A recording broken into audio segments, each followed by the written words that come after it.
Olá, meus amores, tudo bem com vocês? Quem fala com vocês é a professora de matemática, professora Graziela Pacheco, e hoje vamos aí dar continuidade aos nossos estudos falando sobre os zeros da função.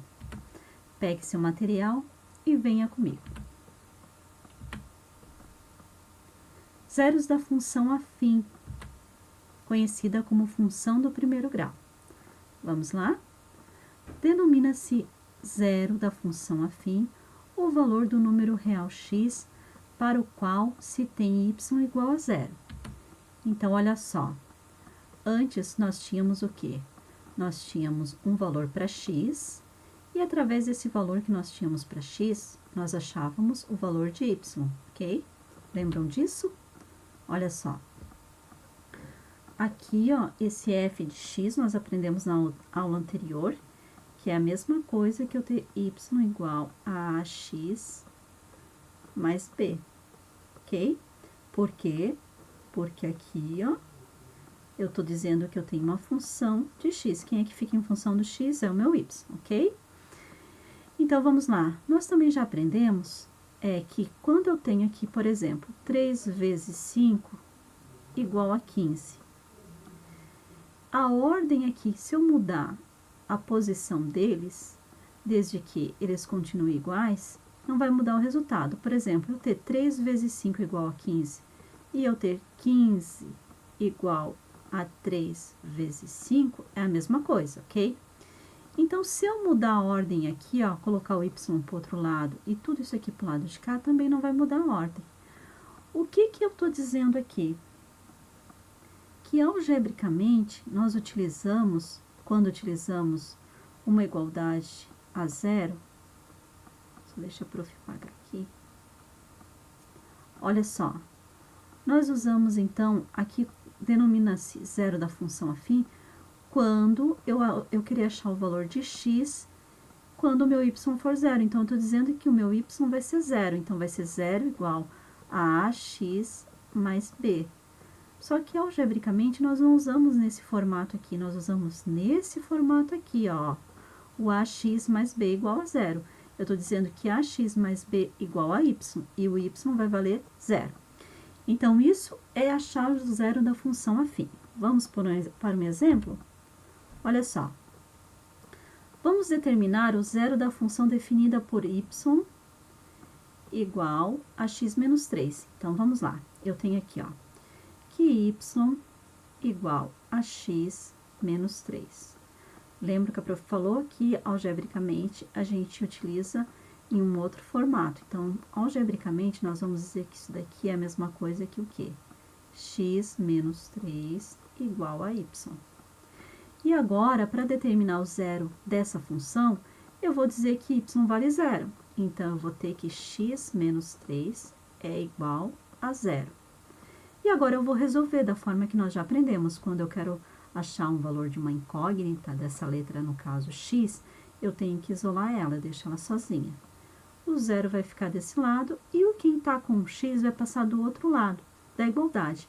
Quando eu faço isso, eu troco de operação. Ele está subtraindo, ele vai passar somando, então. Olha só, eu tenho que x é igual a 0 mais 3, que é 3. Esse é o valor do zero da função, tá? Isso para o zero da função afim, função do primeiro grau. Agora, vamos ver, então, na função quadrática, função do segundo grau. São denominados zeros, que são as raízes da função quadrática, definida por y igual a x ao quadrado mais bx mais c. Os valores reais de x para os quais o y vale zero. Então, olha só, a lógica é a mesma da função afim, só que agora eu tenho uma função que é quadrática, uma função de segundo grau, aonde, para resolver, eu vou aplicar aqui a fórmula de Bhaskara. Por isso que a professora falou que vocês tinham que olhar a aula sobre equação de segundo grau, ok? Então, vamos lá. O que eu vou fazer? Eu preciso achar os valores de x, tá? Quando o y for zero. Então, eu vou aplicar aqui a fórmula de Bhaskara. Vamos resolver, então, pegar um exemplo. Olha só, a gente fez aqui a mesma coisa que a gente fez na função afim. Eu mudei algebricamente. Em vez de eu utilizar ele nesse formato, eu passei o ax ao quadrado mais bx mais c para o lado esquerdo e igualei a zero, porque agora zero vai ser o meu valor para y, que é esse valor aqui. E eu vou trabalhar sempre nesse formato algébrico aqui, ok? Então, vamos lá? Utilizando esse exemplo, então. Dada a função y igual a x ao quadrado menos 5x mais 6, obtenha os zeros da função e depois represente no gráfico. Então, vamos lá, eu vou ter que resolver isso aqui. Olha só, eu tenho essa função aqui,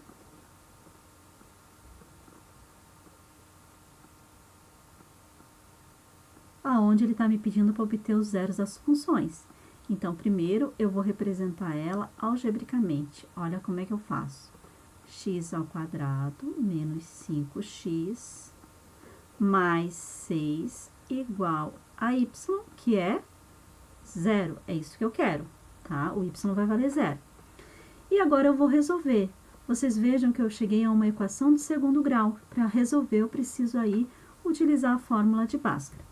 Então, nós já aprendemos na aula sobre equação de segundo grau que primeiro eu preciso localizar e identificar quem é o meu A, quem é o meu B e quem é o meu C aqui nessa equação, certo? Vamos lá. O A sempre vai ser o número que está à frente do x acompanhando ao expoente 2, certo? X elevado à segunda potência, eu tenho que olhar. Nesse caso, ele não tem. Quando ele não tem, vai ser 1. 1 que é aqui positivo, tá vendo? Se tivesse menos aqui, seria menos 1. O B vai ser o número que está acompanhando o x com expoente 1. Então, vai ser o menos 5, o B. E o C é o meu termo independente, lembram disso? É aquele que não tem nenhuma incógnita com ele, que nesse caso é o 6. Agora, eu vou aplicar aqui a fórmula do delta. Delta é quem? Delta é B ao quadrado menos 4AC, que é 4 vezes A vezes C, tá? Então, vamos lá. Delta igual. O que eu vou fazer aqui? Eu vou substituir essas letras que estão aqui, que são as incógnitas, pelos valores que eu tirei aqui, ó, dos coeficientes da equação do segundo grau. Então, o B, quem é B? É menos 5. Olha só, turma, a gente coloca aqui menos 5 no lugar do B, só que ele está sendo elevado ao quadrado. Então, a gente não pode usar nesse formato, nós temos que usar aqui, ó, o parêntese. Por quê? Porque o menos 5 faz parte do B, então, ele tem que elevar tudo isso, inclusive o sinal, aqui ao quadrado, tá? Menos 4, ele está multiplicando com A, que vale 1, que está multiplicando com C, que vale 6. Agora, eu vou resolver. Delta igual menos 5 elevado à segunda potência é mais 25, porque a gente faz a regra de sinal, certo? 5 vezes 5, 25, menos com menos, mais. Agora, aqui eu tenho multiplicação, eu estou multiplicando 2 vezes 1, desculpa, 4 vezes 1, 4, 4 vezes 6, 24. Opa, 24 aqui, vou colocar. Só que eu tenho que fazer a regra de sinal. Menos com mais, menos. Menos com mais, menos. Agora sim, eu vou dar o resultado aqui. 25 positivo menos 24 vai sobrar 1. Esse é o valor de delta. Feito isso, eu já posso aplicar aqui a fórmula de Bhaskara, então. A fórmula é quem? É x igual a menos b, mais ou menos, raiz quadrada de delta sobre 2a.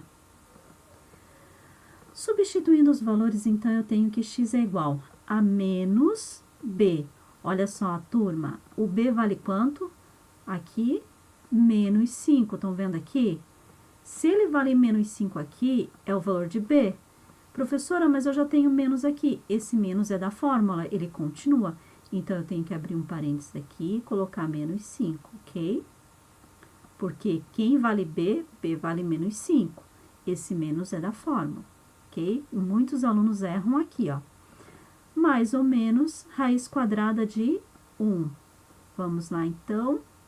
Tudo isso dividido por 2 vezes a. A vale 1, 2 vezes 1. Agora, eu vou resolver aqui, ó, x igual menos com mais, menos com menos mais 5, mais ou menos, a raiz quadrada de 1 é 1, porque 1 vezes 1 é 1, ok? E 2 vezes 1 aqui é 2. Olha só, vocês vejam que eu tenho aqui, ó, uma divisão onde eu tenho 5 mais ou menos 1. Então, eu tenho que separar esses sinais aqui, ó. É aqui que a gente fala que a gente vai ter o x uma linha. Muitos professores usam assim, x uma linha. E x duas linhas. Outros professores utilizam assim, ó. Deixa a prof apagar aqui. x1 e x2, tá? Então, você pode acabar vendo, né, verificando, dependendo de como for o professor, as duas formas estão certas. Só para identificar que eu tô separando em dois resultados, ok? Então, num resultado, eu vou ter 5 mais 1 dividido por 2, e vou ter que achar esse resultado. E no outro resultado, eu vou ter 5 menos 1 dividido por 2. Foi isso que eu fiz. Eu separei aqui esses sinais, ok? Então, 5 mais 1 é 6, dividido por 2, que vai me dar 3. E aqui eu tenho 5 menos 1 é 4, dividido por 2, que vai me dar 2. Olha só, turma, eu acabei de achar o x, as duas raízes dessa equação e dessa função, né? Então, eu tenho aqui, ó, o x1 valendo 3 e o x2 valendo 2. O que significa isso? Isso significa que, olha só, eu tenho meus pares ordenados aqui, que vocês já aprenderam que é representado por x e y. Então, isso representa o quê? Que quando o meu y aqui for 0, em um resultado, o meu x vai ser 2. E em um outro resultado, quando o meu y for 0, o meu x vai ser 3. Então, eu achei os dois pares ordenados, que são os zeros aí, o resultado dos zeros na função quadrática, tá? Agora, vamos aprender a representar isso graficamente? Vamos lá, então. Olha só, representando ele aqui, então, no gráfico. Então, eu tinha ali, deixa eu só mudar aqui a cor da caneta. Então, aqui, ó, eu disse que quando o meu zero aqui, o meu y for 0, né, na função quadrática, então, eu tive ali o meu x com valor de 2 e meu x com valor de 3. Isso formou o par ordenado, então, 2 e 0 e 3 e 0. Agora, eu vou representar isso graficamente. Olha só como é que eu vou representar isso graficamente, então. Ó, nós aprendemos, a professora não vai usar o papel quadriculado aqui, eu vou fazer a mão livre, mas eu quero que vocês utilizem régua, tá? Porque é importante isso aqui tá bem certinho, ok? Ó, eu vou ter, então, o meu eixo de x e o meu eixo de y, ok? Aqui é o meu ponto de encontro que intercepta as duas retas do eixo x e y, e eu vou pegar com a minha régua e vou medir bem certinho aqui as medidas. A mesma medida que eu levar daqui até aqui é a mesma que eu vou ter até aqui, tá? Tem que ser sempre na mesma medida. Agora, a prof não tem a parte quadriculada para poder se orientar. Então, vocês têm que fazer aí as mesmas medidas. Lembram que do lado direito eu vou ter os números positivos, do lado esquerdo eu vou ter os números negativos. Aqui não tem necessidade de colocar, porque nós não vamos usar eles, tá? Mas a prof só tá lembrando vocês. Que aqui eu tenho os números.